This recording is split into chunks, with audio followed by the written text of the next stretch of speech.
se presentó en el Senado fue la comparecencia de la presidenta del INAI. Los tiempos están muy calientes en los temas del INAI. ¿Por qué lo digo? Recordemos que el secretario de Gobernación, no es cierto, el secretario de Gobernación, Dios nos libre de que siquiera llegue a ese lugar. El presidente de la Junta de Coordinación Política, Ricardo Monreal, había intentado meter a su amigo, que no tiene las credenciales, que no tiene nada que ofrecer, pero había intentado meter a su amigo, su compadre, como consejero del INAI, como comisionado del INAI, perdón. Y en la negociación, para que pudiera entrar su compadre, pues aceptaron una panista, panista, panista, panista. Entonces, esa fórmula la veta el presidente Andrés Manuel López Obrador. Hubo panistas, como Damián Cepeda, que estuvieron de acuerdo con que el presidente hiciera la vetara, no precisamente por los motivos por los que el presidente la vetó, pero sí porque justamente el compadre de Ricardo Monreal no tiene ningún tipo de posibilidad de acreditar estar en un cargo como comisionado del INAI. El asunto es que todavía no resuelven cómo van a quedar y hay dos vacantes. Hay dos personas que deberían de estar en el INAI y no se les ha logrado nombrar. Entonces, en esta comparecencia de la presidenta del INAI, Blanca Lilia Ibarra, ella de alguna manera también, como lo hizo Lorenzo Córdoba en su momento y lo hace todavía, sacó la cara por el INAI para responderle a Morena, al presidente Andrés Manuel López Obrador, y salir a decir que ellos, que sin el INAI no se garantizaría la transparencia ni la libertad, ni mucho menos la democracia. Vamos a ver, escuchar qué es lo que dijo la presidenta del INAI, porque esta fue la manera en que la presidenta del INAI responde un poco al presidente, pero sobre todo a este vacío que existe todavía sin los dos comisionados que hace falta nombrar. Señor presidente, saludo con respeto a la mesa directiva del Senado de la República. En el marco de una coyuntura inédita para el INAI, comparecemos ante esta soberanía para dar cuenta de sus resultados, así como de su relevancia para el futuro de la nación. Es necesario recordarlo. Nuestra República nació bajo los ideales democráticos de respeto a los derechos y libertades fundamentales. Y por ello, el INAI fue creado para hacer realidad ese ideal, una democracia abierta y transparente a los ojos de la gente. Así, cuando el INAI avanza, la democracia se fortalece. A nombre de quienes integramos el Pleno del INAI, saludo con respeto a las senadoras y senadores de la Cámara Alta, a quienes integran la mesa directiva del Senado, a su presidente Alejandro Armenta Mier, al presidente de la Junta de Coordinación Política y coordinador del Grupo Parlamentario de Morena, Ricardo Monreal, al senador Juan Cepeda, presidente de la Comisión de Anticorrupción, Transparencia y Participación Ciudadana. Asimismo, a las y los coordinadores de los grupos parlamentarios, a las senadoras y senadores Yulén Rementería del Partido Acción Nacional. Miguel Ángel, tengo aquí aún el nombre del anterior coordinador del grupo parlamentario del Partido Revolucionario Institucional, a quien saludo con respeto, al senador Clemente Castañeda de Movimiento Ciudadano, a Manuel Velasco del Partido Verde Ecologista de México, a Giovanna del Carmen Bañuelos del Partido del Trabajo, a Sacil de León del Partido Encuentro Social, a Miguel Ángel Mancera del Partido de la Revolución Democrática y a Gustavo Madero del Grupo Plural. Hace casi 2 décadas, el 12 de junio de 2003, la historia del país cambiaría para siempre, pues aquel día comenzó a operar un andamiaje institucional capaz de defender a las personas cuando las autoridades les niegan su legítimo derecho a saber de la vida pública.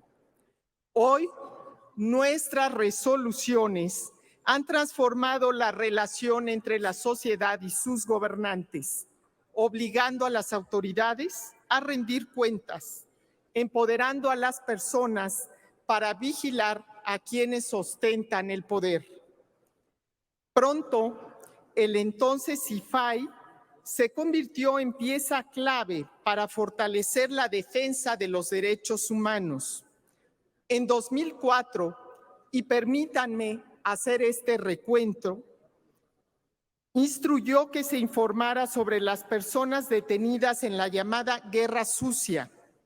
En 2009, sobre el caso Rosendo Radilla, aquel que dio lugar a la sentencia de la Corte Interamericana que transformaría nuestro sistema jurídico. Ese año, también exigiría informar sobre la masacre en la comunidad del Charco, donde participó el ejército.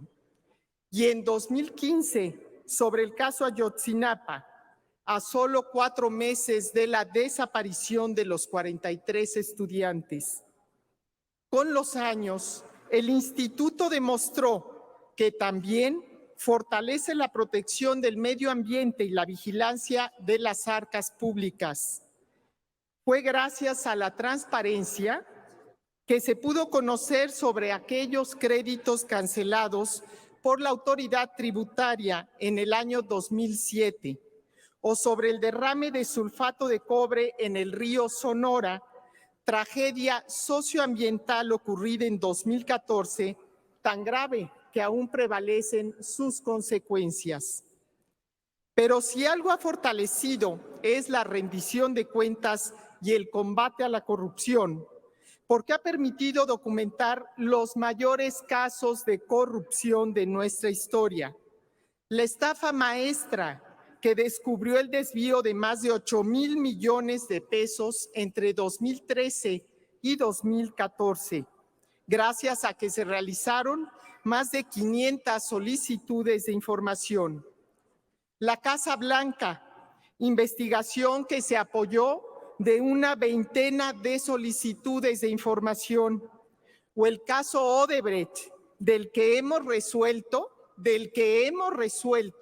175 recursos, revocando o modificando la respuesta en más del 64%. Más recientemente, se ordenó informar sobre los proveedores señalados como entidades de facturación de operaciones simuladas del 2012 al 2020. Y el año pasado, sobre los 900 millones de pesos pagados a empresas que no prestaron servicio alguno a Segalmex. Estas resoluciones, señores legisladores, son solo algunos ejemplos del valor del instituto y la prueba de que actúa con imparcialidad e independencia de las transiciones políticas naturales de todo régimen democrático. Historias similares hay centenas. Tan solo en el último año reportado se recibieron 1,134,000 solicitudes de información a nivel local y federal. De ahí el valor de nuestros homólogos en los estados, cuyo espíritu de federalismo cooperativo se hace patente con la presencia de más de 25 entidades federativas que están hoy aquí representadas con comisionadas y comisionados de los organismos garantes locales. Bienvenidos.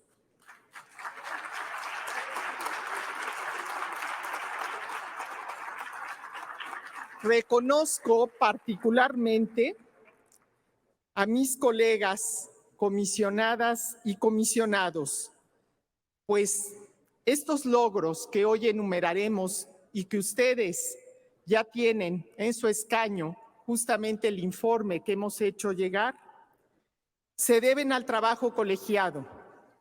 La comisionada Josefina Román Vergara, cuya labor en materia de datos personales y archivos ha mejorado la presencia del INAI en las redes internacionales y también ha activado acciones determinantes para fortalecer la cultura de la privacidad.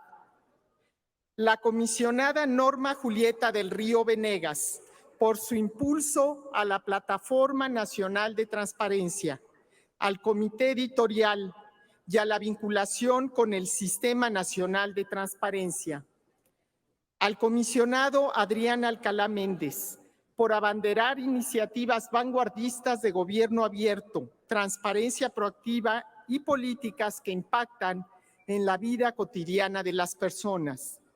Y de manera especial al comisionado Francisco Javier Acuña Llamas, cuyo legado, como uno de los fundadores del INAI y también como expresidente de este instituto, ha dejado importantes huellas en las labores institucionales. Asimismo, a los excomisionados Óscar Guerra Ford y Eugenio Monterrey Chepop por cumplir sus funciones. Ahí está lo que dijo la presidenta del INAI. Y quiero explicarles un poco cómo funciona el INAI, porque esto es muy polémico. Prácticamente el INAI, para que funcione, depende de la gente que está dentro, ¿no? ¿Qué es el INAI? El INAI no es un organismo, yo creo que si queremos, yo no creo que deba desaparecer el INAI, yo creo que hay que reformar el INAI. La idea del INAI es que si tú, ciudadano, tienes ganas de hacer una pregunta o quieres saber algo, la información es pública, ¿no? Entonces, lo puedes investigar. Si no lo encuentras, lo puedes preguntar. Y si la respuesta que te dan dice que no te pueden decir, te vas entonces al INAI. Y el INAI se convierte como en el juez para decidir si la información que solicitaste se te puede dar o no. Ese es el INAI. El INAI por sí mismo emite reglas, ¿no? Para que los sujetos obligados, así se le llama a todas las organizaciones que revisen recursos del Estado, los sujetos obligados informen. Entonces, el INAI lo que hace en una primera, digamos que el trabajo ordinario de esta institución es que todos los sujetos obligados cumplan con estos requerimientos e informen todo lo que debe ser público, ¿no? Dinero, sobre todo el tema de dinero, dineros, contratos, facturas, licitaciones, todo lo tienen que informar. Sueldos, salarios, currículums, prestaciones, bonos, o sea, todo lo tienen que informar. Entonces el INAI tiene una serie de reglas que emiten a los sujetos obligados y ellos tienen que informarlas. Se supone que la información ahí debe de estar. La bronca con el INAI, una de las broncas, es que al INAI no le importa lo que informes como tal, solo le importa que informes. Entonces, si un partido político, que esto lo hicieron mucho durante muchos años, si tú quieres saber cuánto gana alguien dentro de un partido político, tú te metes a su página, viene la parte de transparencia, le das clic y ahí te debe de venir las reglas del INAI, o sea, te debe venir cada uno de estos leyes, ¿no? O códigos, capítulos, o no me acuerdo cómo se llama. Entonces está el 72, está el 71, etcétera. Tú le das clic y te tiene que desplegar cada uno de los incisos. Y en esos incisos, supongamos que vas y buscas el de los salarios de los dirigentes o de los que trabajan en el partido. Supongamos que quieres saber cuánto gana Marco Cortés, ¿no? Y entonces tú te metes, le das clic y te sale una leyenda que dice, no aplica, porque el partido político no aplica esto. O sea, hay una leyenda ya como prehecha para decirte que no aplica, que por el código tal o la regla tal del partido político no aplica. Entonces, tú ahí la puedes armar de tos, ¿no? El INAI, por subir eso, no les dice nada, porque, o no les decía, porque eso lo modificaron después, no les decía nada, porque al final ellos no deciden cuál es la información, solamente piden que se publique información. Entonces, lo que hacían varios partidos, sobre todo lo hacían los partidos, es que prácticamente en todo lo que tenía que ver con dinero te decían que no aplica. con sueldos y salarios te decían que no aplica y que no aplica y que no aplica y que no aplica y que no aplica, no, y que no aplica y que no aplica y que no aplica y que no aplica y que no aplica y que no aplica y que no aplica. Entonces, ese es un problema con el INAI. Y les estoy poniendo un ejemplo que se resolvió años después, pero esto todavía pasa con algunas otras cosas. Al INAI no le interesa, no es jurisdicción del INAI lo que digas. No es su tema, porque ellos no tienen la información. Ellos solamente son como un juzgado de información. Ese es el tema con el INAI. Partamos por entenderlo. Luego,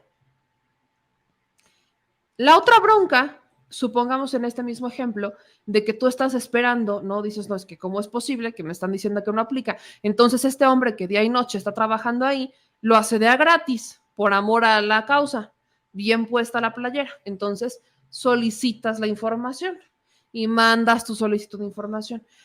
Hay periodos que se tienen que cumplir, el periodo máximo es de 3 meses, luego pueden solicitar una prórroga para responderte, y llega el momento, como a mí me pasó justo con un tema de Yucatán, que en este caso, ahora les cambio el ejemplo. Yo lo que pregunté al DIF de Yucatán era cuántas personas habían ellos denunciado, o sea, si ellos habían denunciado funcionarios del DIF, del CAIMED, de cualquiera de las instituciones, por algún tipo de violencia familiar, intrafamiliar, se habían denunciado por violencia o agresión a los menores, etcétera.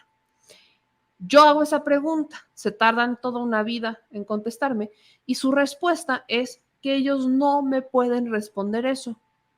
Entonces yo la armo de tos y ahí es en donde entra el INAI. El INAI entra, revisa el caso y dice si la autoridad a la que le estás preguntando en verdad, bajo esta lógica, puede o no responderte. En este caso responden, es que sí eres porque la pregunta está enfocada en si tú en algún momento denunciaste o no. Entonces, ahí me da la razón a mí. Ese es el juego del INAI. Entonces, ¿qué es lo que pasa cuando el INAI habla de Odebrecht y habla de todos estos casos? Son casos que normalmente se han clasificado, ¿no? El caso de Ayotzinapa se han clasificado. O sea, todo lo que hoy la presidenta del INAI dijo que garantizaba libertad y democracia y se fue como al histórico para darle, justo esa fue la réplica al presidente López Obrador, ¿no? Irse al histórico, porque en la lógica de la presidenta del INAI, ellos sí han dado respuesta a muchas cosas, pero es que ellos no son los que dan respuesta a nada. Ellos participaron en la desclasificación o no llamarle desclasificación, sino en el desbloqueo de información de Ayotzinapa a los 4 meses. Ese es su resultado. Bueno, a los 4 meses, ¿qué sabíamos sobre Ayotzinapa? Absolutamente nada, porque a los 4 meses todavía estaban investigando, la escena estaba completamente sucia. Luego, cuando dice que ellos prácticamente fueron responsables de que se dieran a conocer casos como la estafa maestra y demás, ellos no fueron los responsables como tal. Hubo periodistas en este caso que estuvieron solicitando la información, que las autoridades responsables se las negaron y entonces el INAI dijo, no, es que sí se las tienes que dar. Eso es lo que pasó. Es la Auditoría Superior de la Información, la Auditoría Superior de la Federación, la que tenía los datos relacionados con las cuentas públicas y que a veces los bloqueaba. En este caso, ellos solamente fungen como un enlace para que esta información se destrabe y termine por llegar, pero ellos no tienen nada que ver con qué información se da o no se da. Es el problema con el INAI. Entonces, por un lado, ellos están colgando medallas de casos históricos, de miren cómo sabemos información gracias a nosotros, pero ellos simplemente fueron los que desbloquearon y ni así es como que, qué gran diferencia. No, hombre, qué padre. De Ayotzinapa seguimos investigando qué pasó, imagínense. Y su gran resultado es que a los 4 meses ellos ya habían logrado que se supiera algo. Seguimos sin saber mucho de Ayotzinapa. De Odebrecht, ¿de qué nos ha servido Odebrecht? O sea, el problema ya ni siquiera recae en el INAI. El problema recae en que el INAI se está colgando eso de medalla, cuando ni siquiera recae en el INAI. Entonces, hay que entender cuáles son los problemas con el INAI. Que ellos no están ahí para ver la calidad de información, si es información que se debe dar o no. Se han hecho reformas, que eso es lo que pasó, por ejemplo, con el tema de los sueldos. O sea, si hoy tú le preguntas, si hoy tú te metes a una página de un partido político, forzosamente tiene que decir cuánto ganan, porque nadie, no, o sea, se modificaron justamente algunas reglas para que no pudieran hacer eso, porque es ilógico que una persona esté prestando todo su día sin recibir un solo quinto por el trabajo que realiza. Y dejen ustedes por los dirigentes de los partidos, hablo de los administrativos, porque eso también les daba ventajas para contratarlos por outsourcing. O sea, el hecho, en el caso de los partidos, de no publicar el sueldo de las personas que trabajan dentro de su organización, les daba pie a que los subcontrataran, porque de esa manera les daban chance de sacar el dinero por afuera con facturas falsas, pagar con efectivo una parte y solamente meter a uno que otro con el sueldo más bajo al IMSS. Ahí es en donde el INAI, cuando eso es entre un tema laboral y entre un tema del INAI, tuvieron que entrar para obligar a los partidos políticos a que informaran cuánto. Ya no les podían aplicar no aplica, porque evidentemente tienen que pagarle a la gente. Eso es ahí en donde se tienen que hacer esas reformas al INAI que simplemente no se han hecho. El no nombrar dos comisionados, por eso les digo que también mucho depende de las personas, porque son las personas las que deciden. Se cuelgan medallas de casos como Ayotzinapa, que insisto, pues, todavía no sabemos absolutamente nada del caso de Ayotzinapa, o si deciden empezar a hacer transformaciones al interior de sus organismos. Eso es lo que depende de estas personas. Cambiar todo el sistema político de México no solamente es cambiar las secretarías, el gabinete y demás, es cambiar toda la administración y procuración de justicia, es cambiar a todos los organismos autónomos que funcionaban como un gobierno paralelo, porque alguien pensó, esta idea neoliberal, pensaron que el crear más organismos autónomos les iba a dar una cierta, como que iba a dar confianza a la gente de que realmente estaban haciendo algo. Y eso no es cierto. Los organismos autónomos, o sea, es que el caso de la fiscalía, por ejemplo, ¿no? El hecho de que convirtieran al fiscal en un autónomo y que lo separaran del Estado fue bueno para algunas cosas porque teóricamente tiene hoy facultades de investigar a quien quiera, no está amarrado a ningún poder y tiene total libertad. Pero el no poderle una correa hace que podamos tener ineptos en una fiscalía sin que nada pase, sin que nada cambie, sin que tengamos mecanismos para decir, no estás cumpliendo con tu chamba, estás calentando nada más una silla, vete. El no tener estos mecanismos para evaluar el trabajo de un funcionario en un autónomo y que ahí se puedan quedar durante 9 años, 4 años, 6 años, 10 años, dependiendo del caso, es peligroso. Entre más tiempo les das en el poder, más poderosos los haces. Y como estos organismos autónomos navegan con la bandera de sociedad civil, están amparados por aquellas personas que se han escondido en las sombras poniendo y quitando políticos a sus anchas, que hoy algunos ya están sacando la cara, ¿no? Ya hay uno que otro, ahí está Gustavo de Hoyos que dice yo quiero ser candidato, o Demetrio Sodi, ¿no? Que también dice yo quiero ser candidato. O sea, están estas personas que hoy por fin están sacando la cara, pero que durante años son los que justamente pusieron en el poder no solamente a gobiernos, también a este gobierno paralelo que fueron los autónomos, que tienen un poder prácticamente ilimitado porque nadie los puede cuestionar. Aparentemente uno no puede cuestionar a un autónomo, imagínese eso. No podemos cuestionar al INE, no podemos cuestionar al INAI, no podemos cuestionar a la Fiscalía, no podemos cuestionar a un poder como es el Poder Judicial, porque entonces es que es guerra sucia, es que es violencia de género, es que es apología, es que es brutal que si hay alguien que está inconforme con el trabajo de una persona y que te está diciendo por qué está inconforme, le digas, es que no me puedes cuestionar. En el caso del INAI, dependemos de las personas que, ¿acaso ya se les olvidaron los escándalos que esconden en el INAI? Porque el INAI también guarda sus muertitos en un closet, ¿eh? ¿Se acordarán de en tiempos de Peña Nieto, en la ruta final de la administración de Peña Nieto? Hubo un consejero del INAI que se quitó la vida. ¿Y qué hizo el INAI? ocultar la información.